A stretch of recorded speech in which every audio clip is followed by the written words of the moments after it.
You want to know how to invite members to your team in Snyk? Well, no worries. So in this video, I'm going to show you an easy step-by-step guide on how I can do it easily in just under a minute.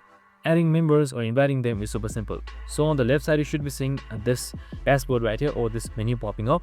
So you can just simply hover on it, and by default it should be under projects. Right beside or right below it, you should also be seeing members, just simple like that. And now you should be seeing members right here popping up, and currently if no one is there, you can just simply select yourself. Now in order to invite, you can just simply search the name or email, or add members, or select copy invite link, or just simply select invite your teammates right here if they are friends with you.